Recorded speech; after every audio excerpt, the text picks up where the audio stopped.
मंडळी, नमस्कार. दोस्तांनो, जगण्यात खरी मजा तेव्हाच येते जेव्हा समोर आव्हानं असतात. खरं तर रोजच आपण कळत न कळत वेगवेगळ्या आव्हानांना सामोरं जात असतो. मग एक गोष्ट लक्षात येते ती म्हणजे यशाला शॉर्टकट नसतो बरं. मेहनत करावीच लागते कितीही कठीण परिस्थिती असली तरी. Because shortcut make long delays. म्हणजे जेवढा आपण मेहनत करण्यापासून लांब पळणार तेवढाच उशीर आपल्याला यशापर्यंत पोहोचायला लागणार. So no shortcut but cut to cut perfect अभ्यास घेऊन मी आरजे रेश्मा आणि स्मितींद्रित आलोय आपल्या शाळेबाहेरच्या शाळेत.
आपल्या प्रत्येकाच्या आयुष्यामध्ये आव्हानही येतच असतात आणि आता सध्या आपण एका कॉमन चॅलेंजला सारेच जण सामोरे जातोय, ते म्हणजे कोरोनाचं आव्हान आहे आपल्या समोर. आणि या परिस्थितीमध्ये सुद्धा मुलांचा अभ्यास थांबलेला नाहीये, तो सुरू आहे. आणि विशेष म्हणजे आपण कुठलाही शॉर्टकट न मारता अगदी व्यवस्थितपणे त्या मुलांचा अभ्यास करून घेतोय.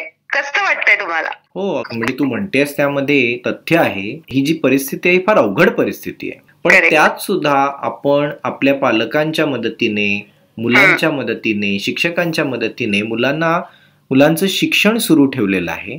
आणि त्या सगळ्या प्रकारामध्ये मोठ्या मोठ्या आणि अवघड ज्या संकल्पना आहेत अभ्यासामधल्या मुलांच्या आणि पालकांच्या दृष्टीने, त्या सगळ्या संकल्पना आपण सोप्या करून त्यांच्यापर्यंत पोहोचवतोय आणि त्यामुळे त्यांना ते करणं सोपं जात आहे. मला वाटतं की गोष्टी कठीण करणं फार सोपं असतं, पण त्याच गोष्टी सोप्या करणं मात्र कठीण असतं.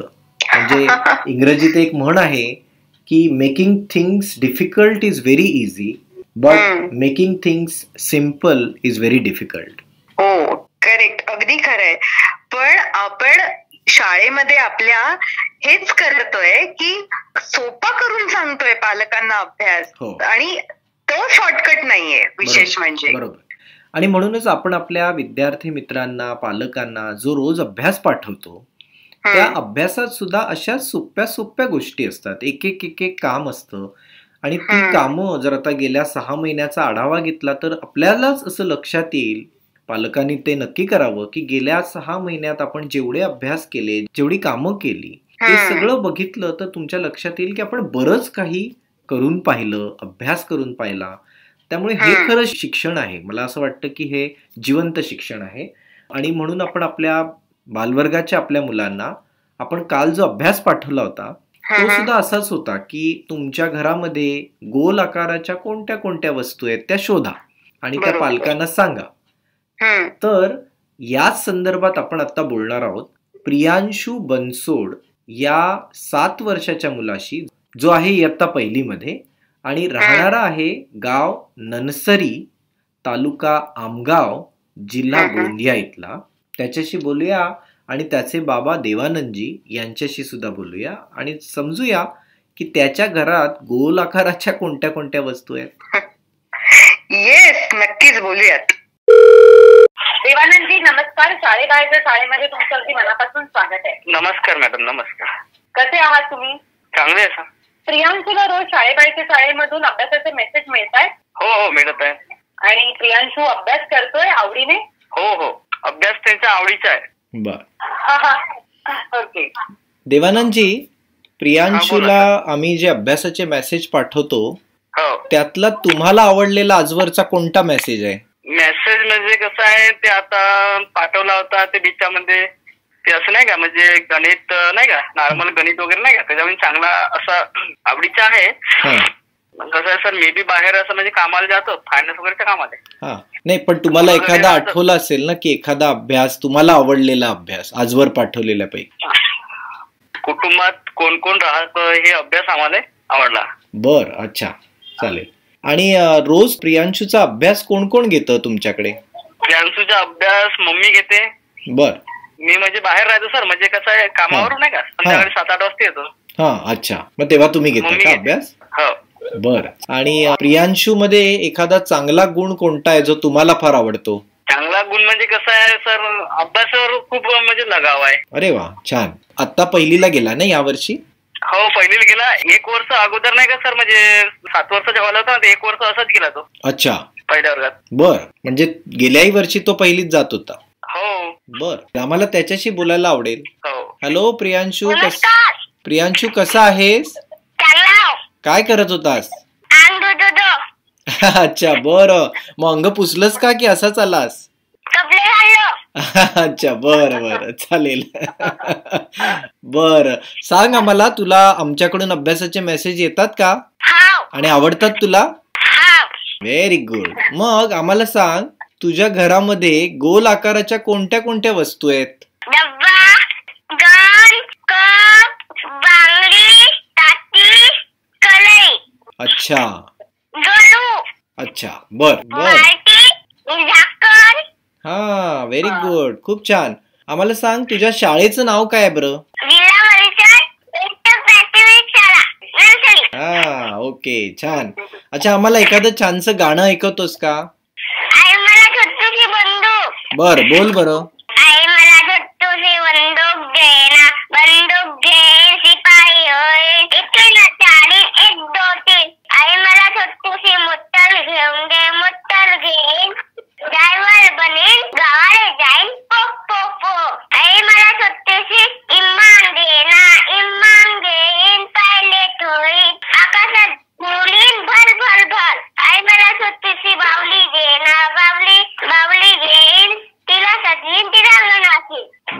खूप छान. आता पुढे आपण म्हणूया, आई मला छोटेसे पुस्तक देना, खूप खूप वाचीन, मोठा मी होईन. आई मला छोटेसे पुस्तक देना, खूप खूप वाचेन, खूप खूप वाचेन, मोठा होईन. मोठा होईन. आई मला छोटेसे पुस्तक देना. आई मला छोटेसे पुस्तक देना. व्हेरी गुड, खूप छान. थँक्यू. अरे आम्हाला तुझ्याशी बोलून आणि बाबांशी बोलून खूप मजा आली. हाव सर. तुला आली का? हो. अच्छा, आणि तू शाळेबाहेरची शाळा रेडिओ कार्यक्रम ऐकतो का? हाव. Okay, very good. Bye bye. Bye bye.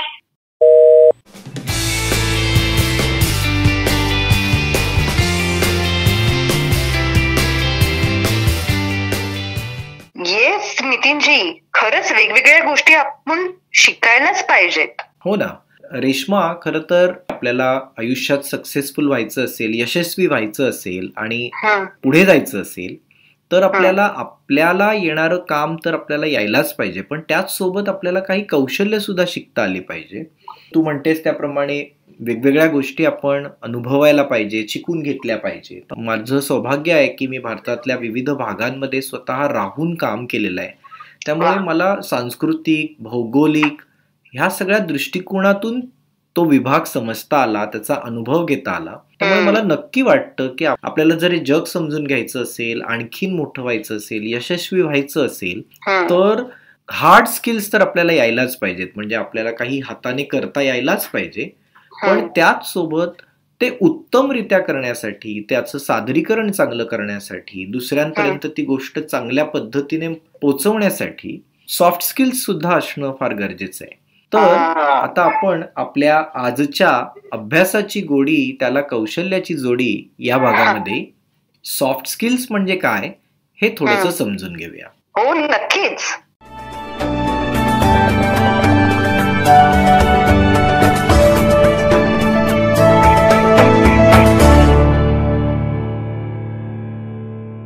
Soft skill आणि त्याचे प्रकार.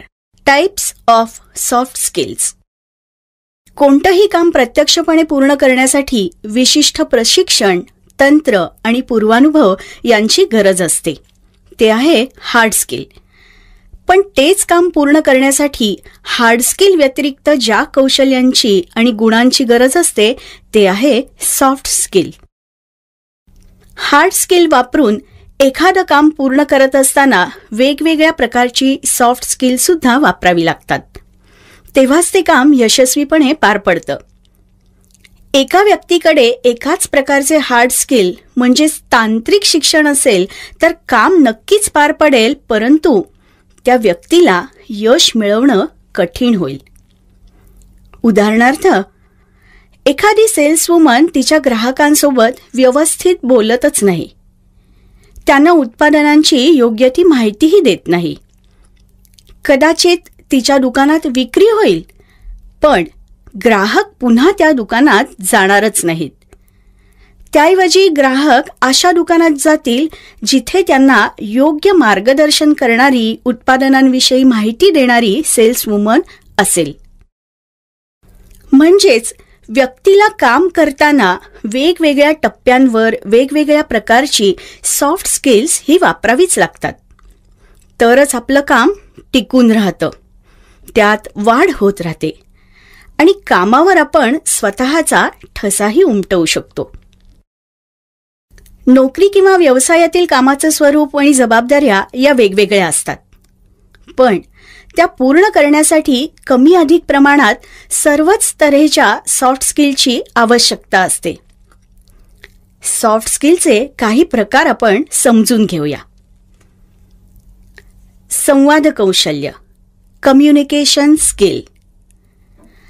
आपल्या टीमसोबत एकत्र काम करताना कामाविषयी वेळोवेळी योग्य प्रकारे संवाद साधत राहणं, सर्व जबाबदाऱ्या आणि कामं पूर्ण करून घेणं, यासाठी चांगलं संवाद कौशल्य असायलाच हवं. जनसंवाद कौशल्य, पब्लिक स्पीकिंग. आपले विचार, काम किंवा अगदी मतं एकाच वेळी अनेक लोकांपर्यंत पोहोचवण्याच्या क्रियेला जनसंवाद असं म्हटलं जातं. आपल्याला व्यवसायात किंवा नोकरीनिमित्ताने प्रेझेंटेशनही करावं लागतं. त्यासाठीही हे जनसंवाद कौशल्य उपयोगी पडतं.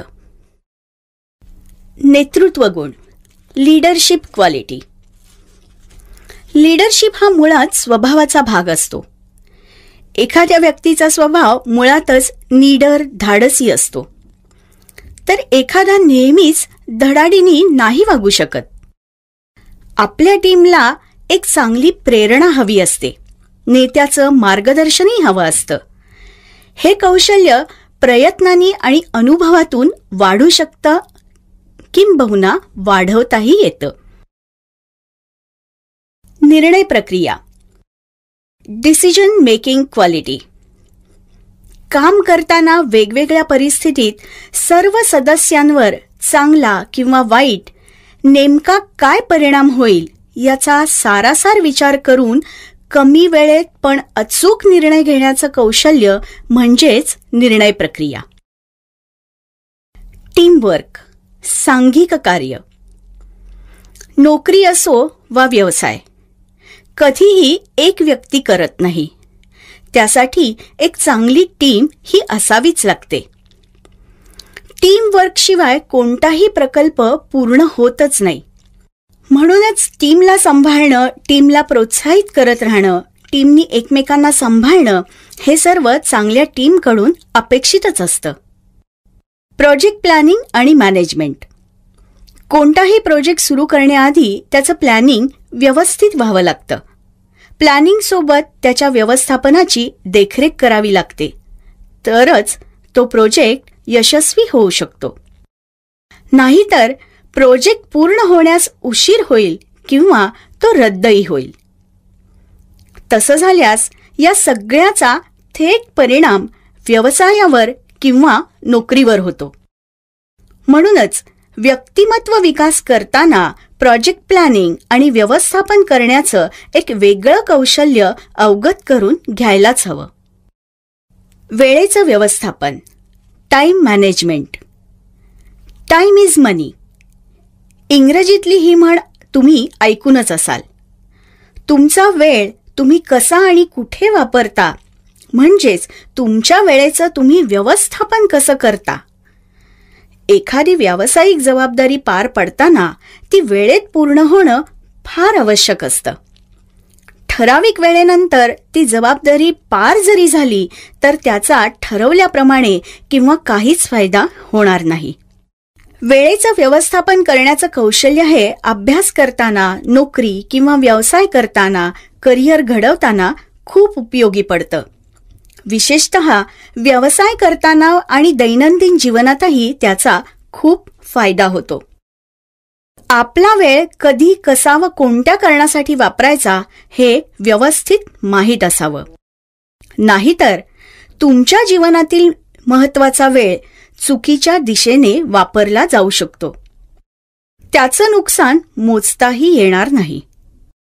अशी अनेक कौशल्य आपल्याला शैक्षणिक अभ्यासक्रमात शिकवली जात नाहीत, पण व्यवसाय किंवा नोकरी करताना त्याचा वापर हा करावाच लागतो.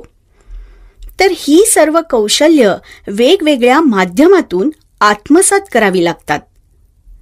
सॉफ्ट स्किलची यादी तशी फार मोठी होईल, पण आपण ज्या क्षेत्रात काम करत आहोत त्या क्षेत्रात ज्या स्किलची गरज आहे ते ओळखून त्यानुसार स्किल आत्मसात करावीत.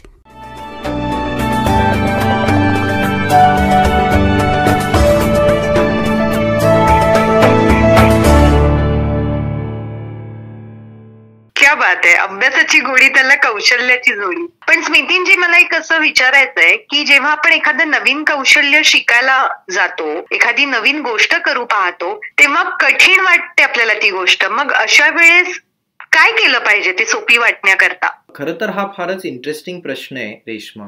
आणि म्हणजे हा आपण प्रत्येकाने प्रत्येकाच्या पद्धतीने सोडवण्याचा प्रयत्न केला पाहिजे की आपल्याला काय सोपं वाटतं, आपण कसं ते एखादी गोष्ट करू शकतो, त्याकडे आपण आपल्या दृष्टिकोनातूनच बघितलं पाहिजे. असं काही एक सेट फॉर्म्युला घेऊन आपण सगळ्यांच्यासाठी एक समाधान होईल असं कदाचित होणार नाही.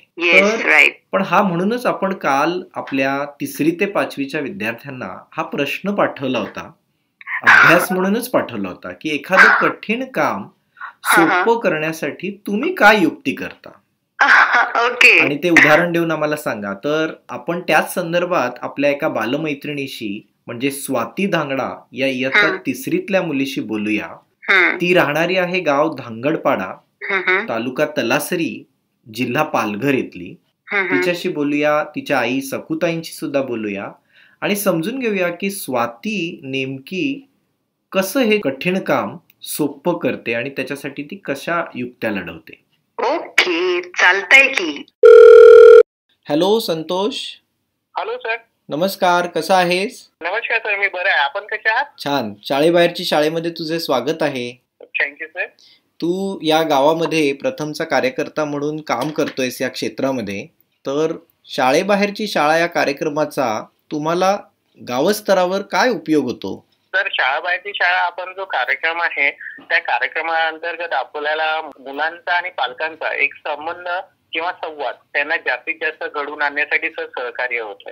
कारण बऱ्याच वेळा असं होतं की पालक आणि मुलांना काही अडचण आली किंवा काही आलं तर ते पालकांशी वगैरे चर्चा करतात आणि मग आपण जे काही या कार्यक्रमातून काही प्रश्न वगैरे मुलांसाठी देतो तर ते पालकांशी जास्तीत जास्त संवाद साधतात आणि त्यातून सहकार्य करून घेतात.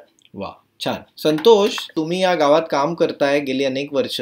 तर आता तुम्ही स्वाती धांगडा या मुलीच्या घरी आहात का? हो सर. मग आम्ही स्वातीशी बोलू शकतो का?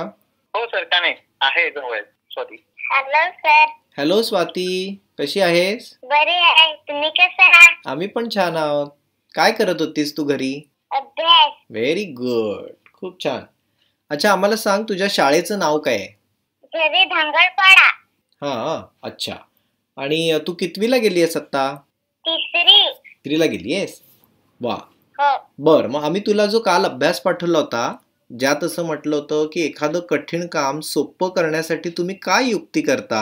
आईची मदत घेते. आईची मदत घेते? वडिलांची पण मदत घेते? एखादं उदाहरण सांग बरं, कसं करते, कधी आली होती अशी समस्या आणि तू कशी सोडवलीस? गणित सोडवताना? बर. रेश्मा ताईंना पण हसू येत आहे कारण मला गणिताची समस्या आली की मी नितीन सरांकडे जाते. छान. अच्छा स्वाती, आम्हाला एक छानसं काहीतरी गाणं म्हणून दाखवतेस का? बोल. स्वाती, तुम्ही घरी कोणती भाषा बोलता? वारली भाषा बोलते ना तू घरी? ठीक आहे, तुला कुठलं येतं ते म्हण. बोल मग, चल. सबकी झोली दाता बस सारे दुखों को तू हरना तेरे चरणों में खे बर्दाश्त की सबका करना तू कल्याण करना तू कल्याण. वा, छान, मस्त. संतोष दादा तुला अर्थ सांगेल त्याचा. ओके. तुझ्याशी बोलून खूप मजा आली आम्हाला. मला पण. बर, okay, bye bye. Bye bye. Bye bye. Thank you Santosh. Welcome sir. बरं, बाय. बाय. नितीनजी, कठीण कामावरून आठवलं की गेल्या आठवड्यात तुम्ही आम्हाला एक कठीण कोडं टाकलं होतं, तर आता त्याचं सोपं उत्तर द्या आता. बर, ते कोडं आठवतंय का तुला? हा, मला आठवतंय, पण तुम्ही रिपीट करा की. हो.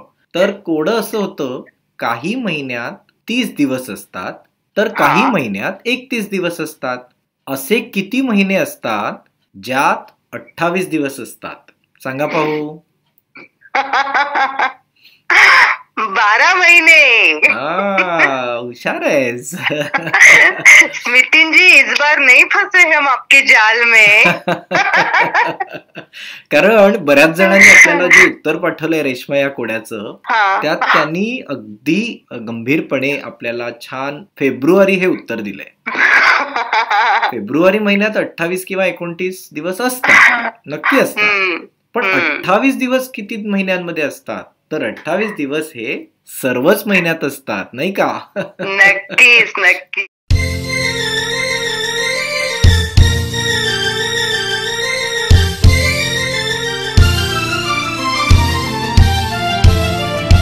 हिरवे हिरवे रान ग, रेशमाचे पान ग, पानू पानी झिलमिलते,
आपल्या 6वी ते 8वीच्या विद्यार्थ्यांना आपण काल जो अभ्यास पाठवला होता तो विज्ञानाच्या संदर्भातला होता. त्यानं म्हटलं होतं की हवेच्या कोणकोणत्या स्थितीमध्ये पाण्याचे रूपांतर बाष्पामध्ये होते. हा विज्ञानाचा प्रश्न त्यांना आम्ही पाठवला होता. त्याची सुद्धा खूप उत्तरं आपल्याला मिळालेली आहेत. म्हणून आपण आता त्याच संदर्भात ही अधिक माहिती समजून घेऊया. बरं.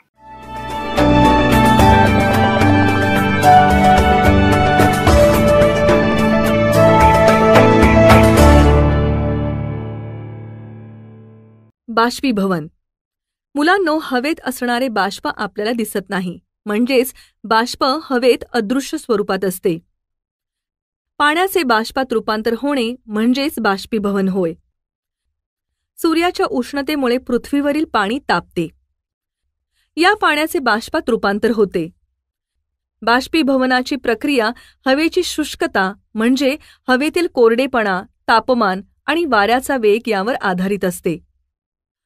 कोरडी व उष्ण हवा असेल तर बाष्पीभवनाचा वेग वाढतो, कारण उष्णतेमुळे पाणी तापते व त्या द्रवरूप पाण्याचे वायुरूपामध्ये रूपांतर होते.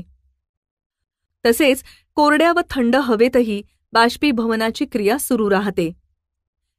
याउलट अतिशय दमट हवा असेल तर बाष्पीभवनाची क्रिया मंदावते, म्हणजेच बाष्पीभवन हळूहळू होते.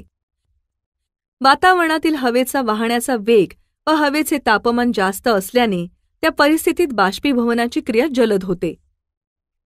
वाऱ्याचा वेग कमी असेल व हवा थंड असेल तर बाष्पीभवन कमी प्रमाणात होते. म्हणजेच एखाद्या प्रदेशातील हवेची शुष्कता, तापमान व वारा वाहण्याचा वेग यावर बाष्पीभवन अवलंबून असते. मुलांना, तुम्हाला हे माहीत आहेच की उन्हाळ्यात कपडे लवकर वाळतात, कारण उन्हाळ्यात कोरडी व उष्ण हवा असते. त्यामुळे बाष्पीभवनाचा वेग वाढतो आणि कपडे लवकर वाळतात. याउलट हिवाळ्यात कपडे वाळण्यास विलंब होतो, कारण या ऋतूतील हवा थंड असते व हवा थंड असेल तर बाष्पीभवनाचा वेग कमी होतो. त्यामुळे कपडे वाळण्यास उशीर होतो.